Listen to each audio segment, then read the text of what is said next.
All right, so welcome everybody to the last presentation for today. This is the continuing masterclass of 2021, and today was the first day, and tomorrow we'll be back as well. And the last presentation is of one of our students that has been with us since 2018, and it's an emotional moment to see him go, and we're very excited. Sebastian Fuentes has been in our preparatory program, undergrad, and now finishing up in the continuing master of this class. So we're very excited to hear his presentation, Chilean Folkloric Rhythms and the Global Jazz Experience. I was his advisor, and as a panelist, we have the pleasure to have Ain Inerto. I would like to read a very short bio about Sebastian, Chilean jazz guitarist, composer, and educator based in Boston, USA. Sebastian studied at Berklee College of Music with Tim Miller, Mick Goodrick, and at Berklee Global Jazz Institute under the mentorship of Grammy Award-winning artists such as Danilo Perez, Giovanni, Jam Patitucci, among others.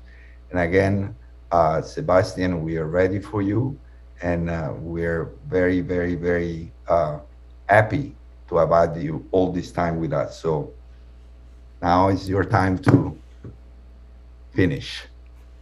It's my pleasure. Very happy to be here. Good afternoon, everybody. Thank you for coming to my presentation titled Chilean Folkloric Rhythms and Global Jazz, the Rescue of Chilean Rhythms in Extinction. This project consists of the creation of 6 compositions that mix rhythms of Chilean traditional music that are disappearing with global jazz. The goals of this project are first to rescue Chilean traditional rhythms that are in extinction and compose music with a focus on global jazz. I want to rescue these rhythms as a cultural element of the identity of my country, safeguard my country's culture and history that has been intentionally rewritten for socio-political reasons. Some context about this. Today's traditional Chilean music is mainly identified with cueca and tonada. I want to show you an example of cueca. Al campo de las flores salgo a pasearme, ay, ay, ay. A cautivarme con cabello que se van y me dejan, muero por ellos, ay, ay, ay. Muero por tus ojitos tan bonitos. Some other styles have been part of the tradition, are at high risk of extinction, so much so that the only exposure I have had to these styles has been through the composition in the album called Folklore en mi escuela.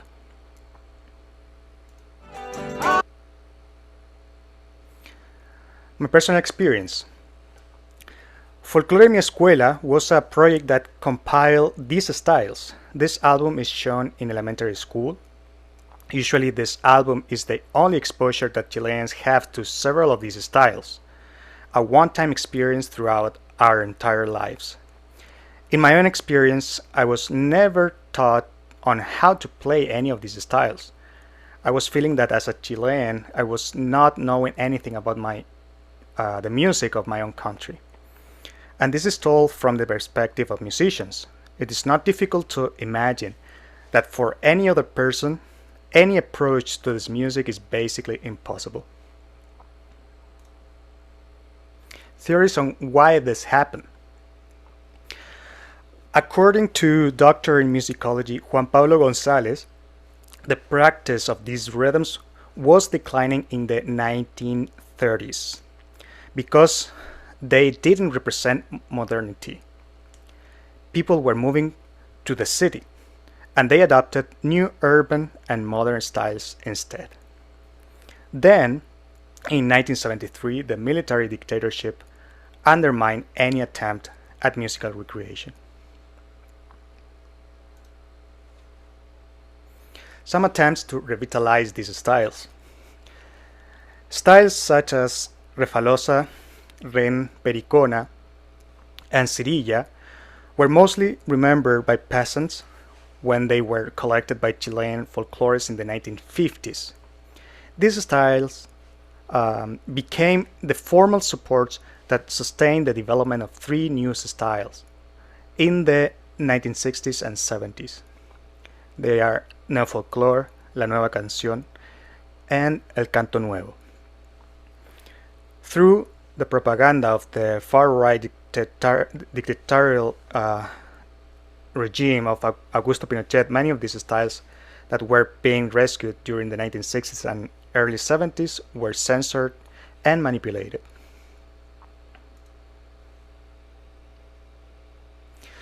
My compositions and the styles. The compositions had three steps. They are the transcription of the styles, the orchestration of the transcription, because usually they were played in just a guitar, and then the recreation inspired by the rhythm.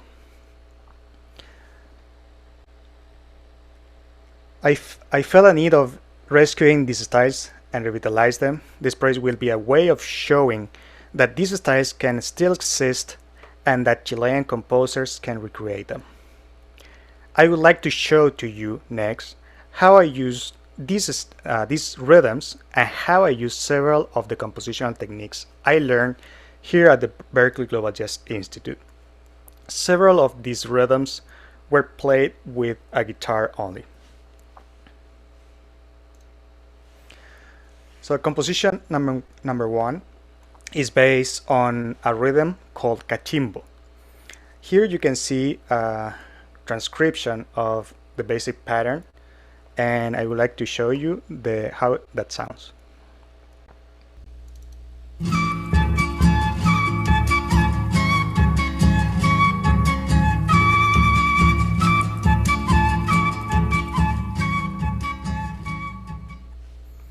Then I orchestrated that. And next, what I did is to use some techniques that I learned. Elements of the music and composition techniques used here are tetrachords, brightening and darkening, the technique of through compose, and motivic development. I would like to show you this composition.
Composition number two is based on the rhythm called refalosa. Here you can see the rhythm transcribed and the way I orchestrated that. And then this orchestration inspired me to compose this composition. The elements of the music and composition techniques used here is 12-bar blues, and the bass is built on a 12-tone row, which you can see here.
Composition number 3 is based on the rhythm called pericona. Here you can see the rhythm transcribed.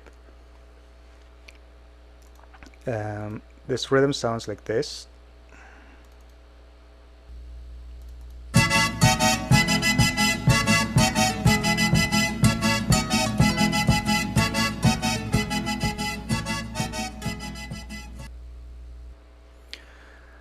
Orchestrated, I wrote this, and this inspired me to compose this composition with elements of hexatonics and angularity that especially I learned from Danilo Perez.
Composition number 4 is based on a rhythm called cirilla.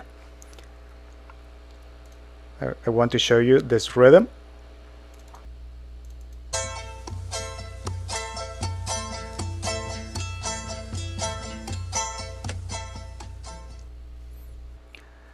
And the way I orchestrated this Goes like this.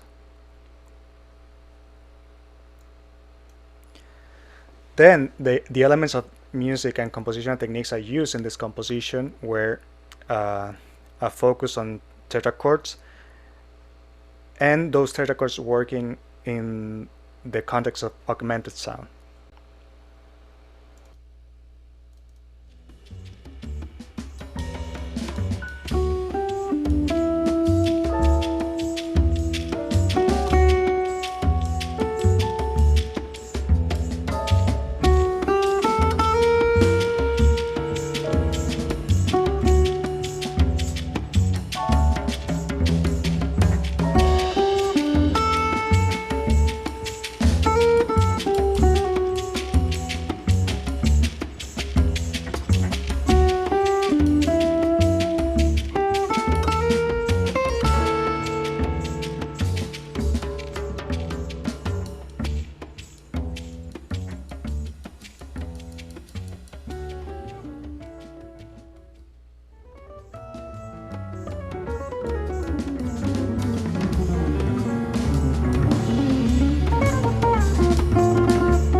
In composition number 5, the rhythm used is porteña. Here's the rhythm.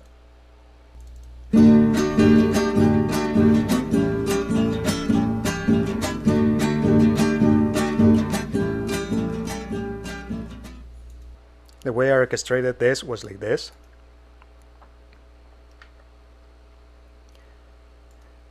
The elements of the music and composition techniques used here are non-functional harmonic structures and constant structures, parallelism, and contrary motion.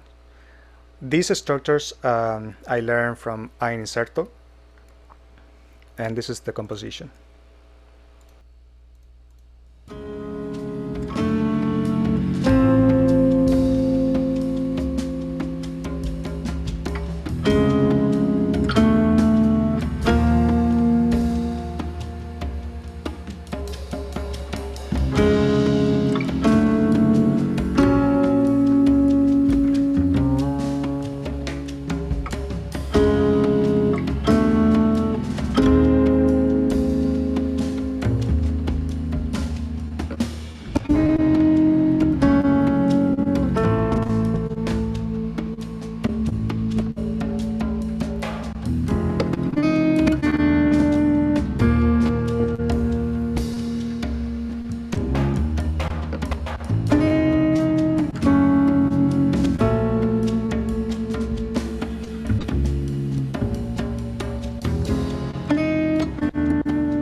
And finally, composition number 6 is based on a rhythm called Sahuriana. This rhythm.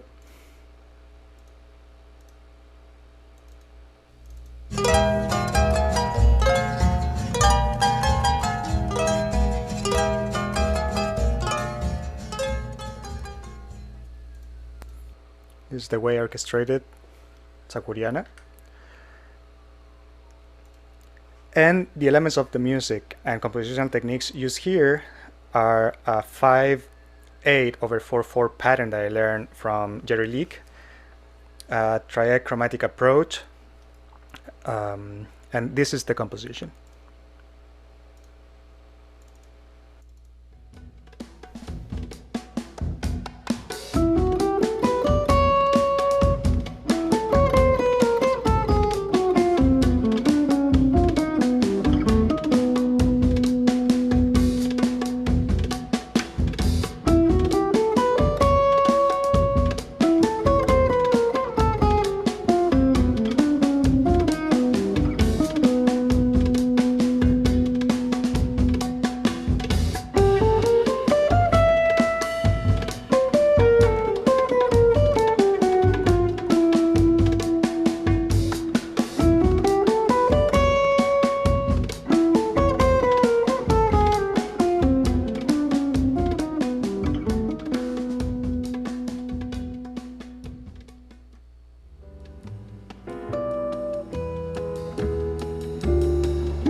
Future endeavors.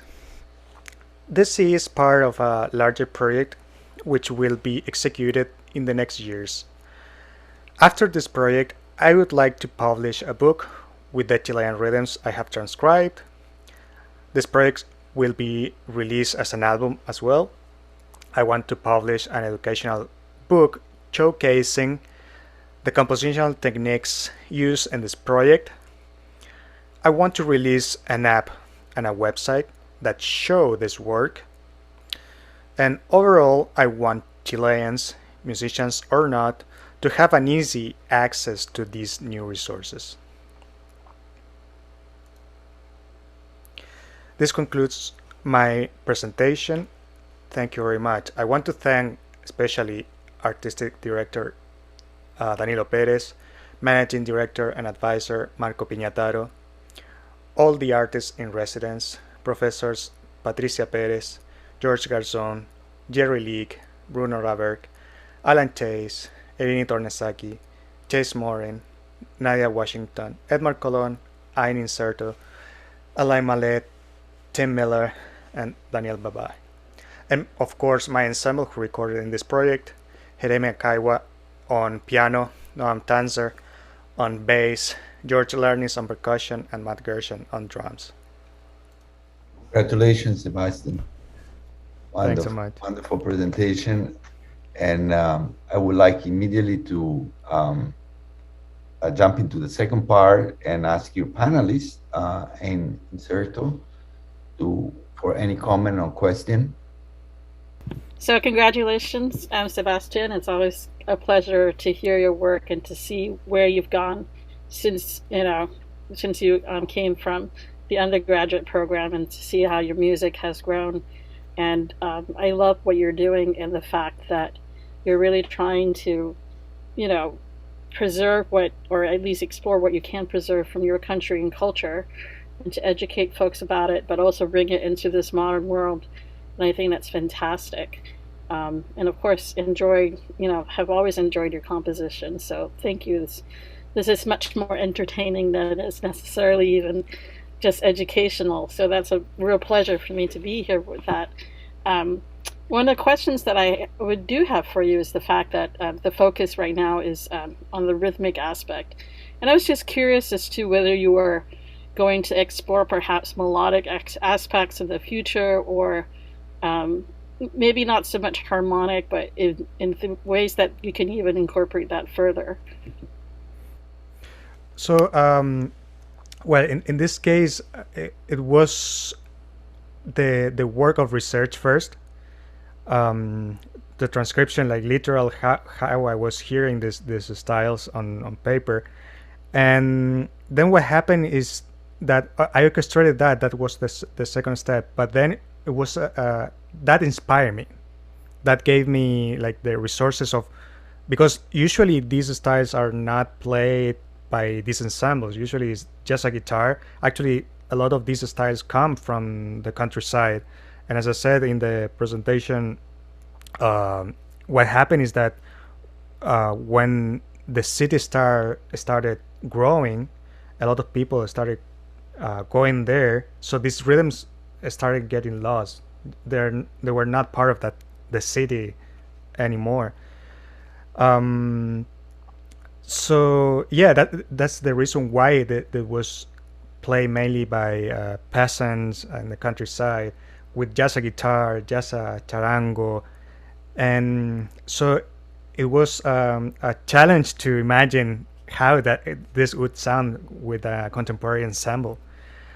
Um, so the orchestration gave me a lot to work on. For example, the percussion, um, it the percussion was based on the layers, the different layers, either of the strum of the guitar or the melody.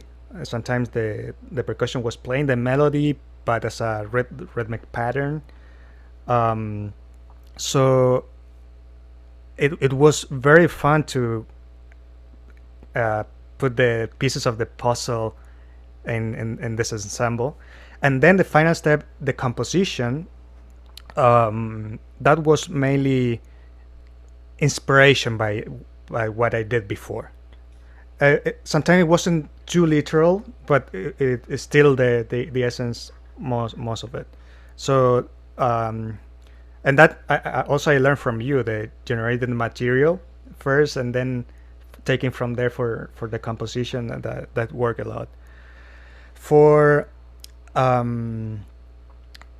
so at the end, it was the fusion of the past and the present.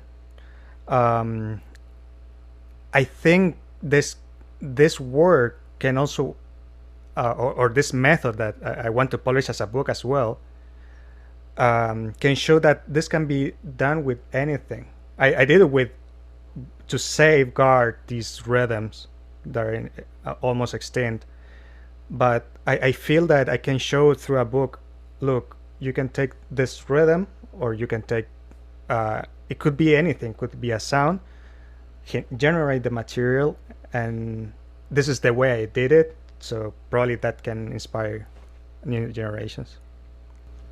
Yes, I would comment to say that I felt that there was so much relevance. You definitely showcase the relevance of what you have done in your research, um, but then you put your stamp on it, and I love that. So to me, it's just this beautiful original sound, and very methodical. And so you're paying tribute, and yet you make it your own. So thank you for that. Thank you, I. Thanks so much. Thank you, and for your comments and questions. Seba, Yes. okay, wow. So much to say. Okay, let me start from congratulating you because of completing this cycle of your life with us, and a cycle that I started in 2018, and we went through so much, and this year was a very special one because so many struggle for you, and so many story of resistance and resilience and ups and down, and to be sitting here today and hearing you talking about this project that you've been kind of cultivating for the last year inside yourself, in your little room, in your little dark room in the space.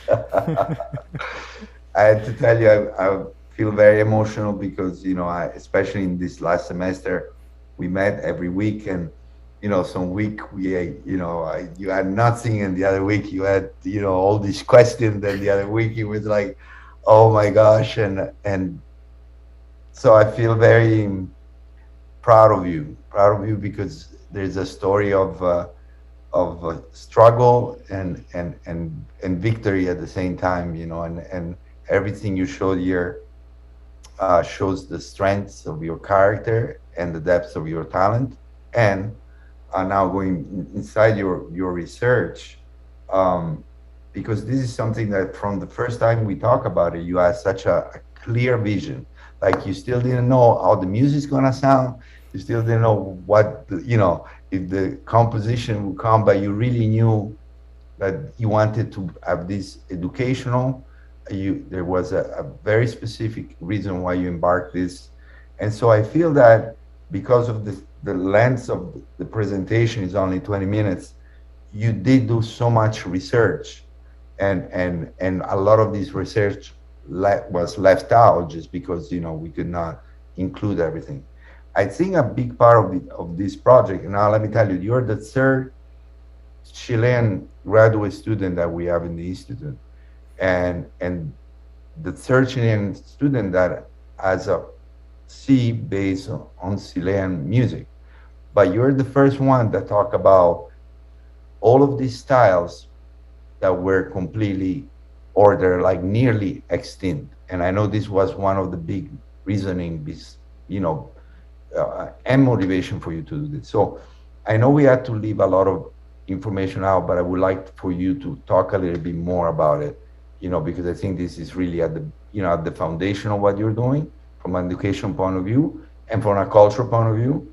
Why were this rhythm in your research, according to your research, why this rhythm were extinct?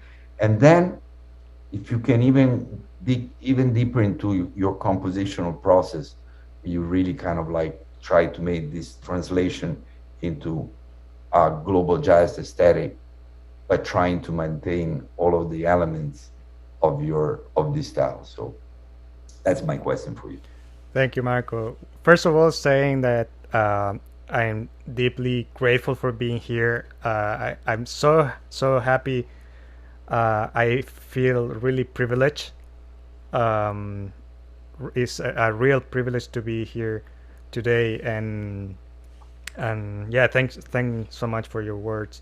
And Global Jazz gave me so much energy. So it I, I just have good words. Wonderful, amazing is fantastic. Yeah, thanks so much.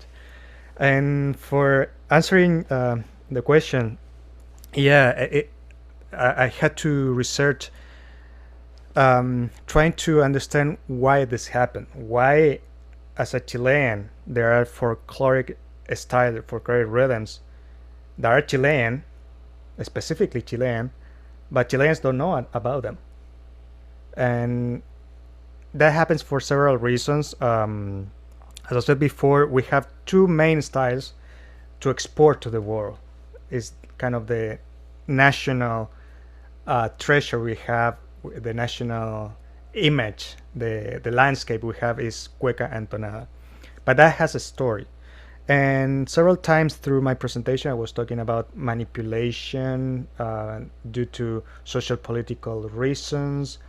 I mentioned a dictatorship in between. So that actually affected our culture, that affected the music we are listening today, that affected those specific styles. And it it's a very important part of this project to know from there and be inspired by that for composing this. So I would say first that the context is that all the styles I explore were folkloric styles in the 19th century. Folkloric meaning that they were part of, in a regular basis of the Chilean life, especially in the countryside. When the cities were not that developed, in the countryside they were all playing this music and dancing. All the music I showed to you today is for dancing. And so it was for recreational reason in the countryside. There was a woman playing a guitar and playing this music and singing at the same time. So they didn't have like huge ensembles. Sometimes they were passing the guitar to another person who knew another one. It was an oral tradition, and all that for dancing. So what happened is that once the cities started developing, especially at the beginning of the 20th century. A lot of people started migrating um, to the city, but especially there was um, kind of a dictatorship from Carlos Ibáñez del Campo, who was a president in the second half of 1920s. And what happened there is that Carlos Ibáñez del Campo wanted a national uh, image to export.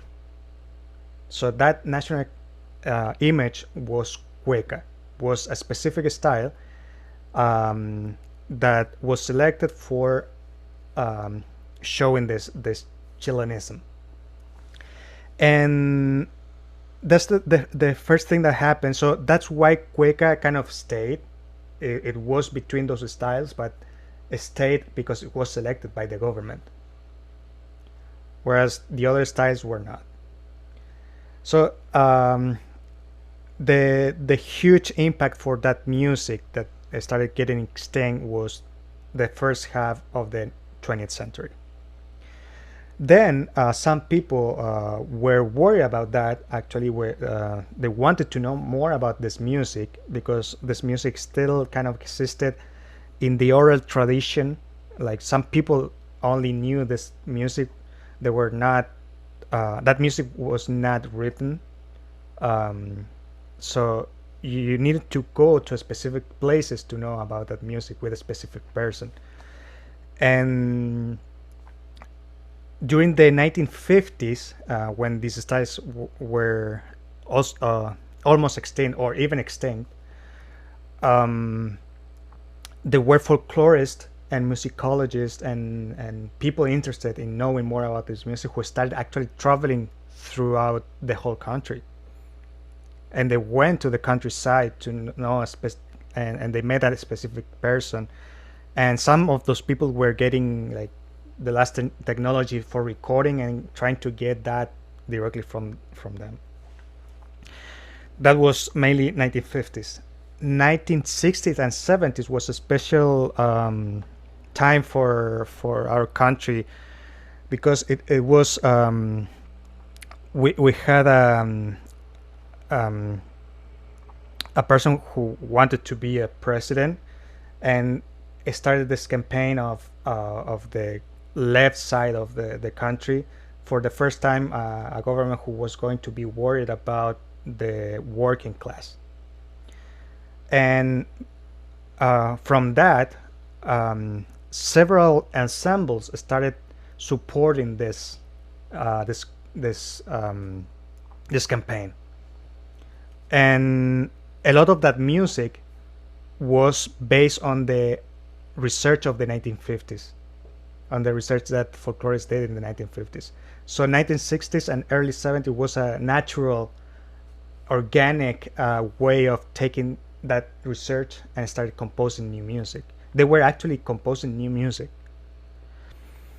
What happened is in 1970, this president is elected, the first socialist president elected by popular vote. And that was not seen well by capitalism, especially during the government of Richard Nixon. So what happened is there was a coup in 1973. Obviously, all these ensembles who were supporting this government were persecuted.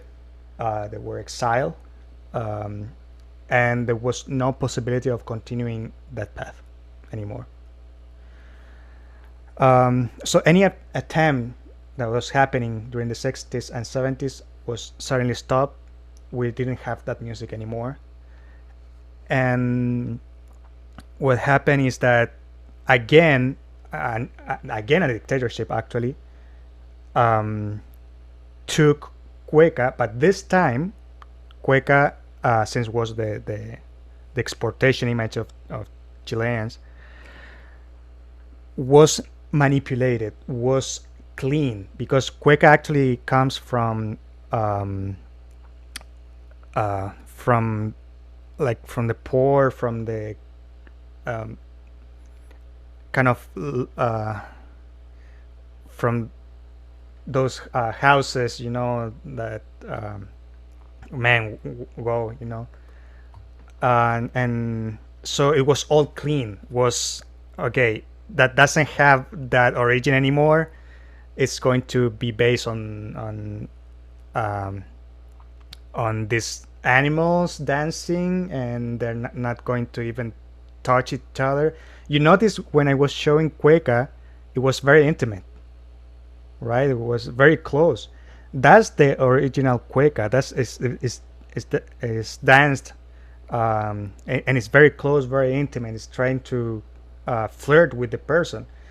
But the new Cueca, uh, especially from the 80s, was based on this far dance between each other, like very polite, very uh, cleaned, clean based on them. I'm not saying that it's clean that. And the that's the cueca we started practicing. All Chileans, was mandatory for all of us to learn that version of cueca. And from there, we didn't have this music anymore, the other music. So that's where I wanted to. The only big attempt, was the album that I mentioned, Folklore en mi Escuela, which was actually an album that I listened to in elementary school, but not anymore during my life. So this is the time I wanted to take that, because it was like, oh, I remember I heard this style when I was like 7 years old. Very interesting, Seba. Thanks for this Lansing explanation. Danilo? Eva, wow. Danilo. Yeah, what a journey, my brother. Yeah, wonderful. What a journey. I'm just so proud of all of you because, a lot of times when you're growing, it seems like confusion is not part of that process. You don't see it. Like you're confused, but that means resistant. That means growth. And you have been very in tune with that word throughout your development. I like that you address confusion as an opportunity. And I love it, man. What a lesson. And I'm just a witness what you have developed. I thank you very much. It seems like you really were able to communicate with Sebastian and Marco talk about your character. And I want to say that your character is formed by the challenges you face and overcome. And you've been doing that, brother. You did it, man. You've been doing that. Being your own heroes of your own movies. That's what I'm looking forward to. You making your movies, so make up you are the hero of your movie, man. Nobody can be the hero of your movie. So you showing yourself throughout the whole process. I felt love from you, loved, even throughout the hardest time. You were open, you are beautiful, hearted man. You are really, in contact with your struggles. But I gotta tell you, I'm so inspired by seeing your growth and just witnessing this moment. You are living with something in your hands that potentially can carry out from here through the rest of your life, my brother. This is amazing. And I want to just as we do this, I think I open a really interesting door that I also been talking about, in terms of like when we address this concept of integration, multicultural learning, and all of that. Her question was about how the melodic, like she wants to see the impact of the melodic the way you're gonna write. She wants to see the rhythmic impact in how that are gonna affect your melodic rhythm. And what I have some advice for that. First of all, when I was doing this project Panama, what I did was I did a tour and I started measuring the message of what I wanted to do with the traditional dancers. That's the key right there. In other words, take it to the folkloric, play for them, and see if they connect with this.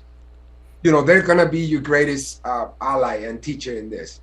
The other thing is in the dance, what you just gave the answer, I miss a little bit of the connection on the presentation. You can do a little more of that because there's a region of Chile that doesn't get any credit, Chiloé. And that's where a lot of this, for some reason, it disappear in a way. You can give that credit to that region, And I think what I also open is the idea of transcribing the melodies and the singing of the traditional way they do it and adapting it to all these new crazy sounds that you are making up, which are beautiful, by the way, my brother. Okay, so that's it. That would be my I'm just so proud of you, man. Wow, like I've seen you like just so like, oh my God, how are we gonna end this? All this and congratulations, you carved yourself a very clear path in your life. Please do not abandon it. Okay, just go through it. Okay, congratulations. And Thanks, congratu- thanks and so much. congratulations to your band. Everybody sounded so They're beautiful. Matt, wonderful, wonderful. Aiden, Oh my wow, goodness, I can't believe this. you Oh, guys. They're wonderful. Marco, I want to just mention one because I'm giving a hard time throughout the whole global experience. The word confidence. Man, you've been playing a little bit out of tune, man. It's happening. It's like I'm hearing that guitar and she's like, wow. Yes. Thanks so much for all the inspiration, Daniela. I'm Hey, really grateful for this journey. you know how much we love you, and we're so proud of you, and please stay connected. Okay, this is family now. For sure, for sure. So thank you, Ain, for being with us today. And I thank you also, Mary and Jennifer, for all your help to put this together. We have another beautiful long day tomorrow presentation. You're all invited. We start at 9 and we finish maybe at 6. I don't know. But this has been a beautiful ending of this day. So much beautiful music today. Incredible. Congratulations to all of you. Maestro Danilo, thank you so much again for everything and the inspiration and the guidance. And I'll see you and invite you all tomorrow to come back at 9 o'clock. Thank you and have a great night. Congratulations, Sebastian. Thanks so much. Thank you.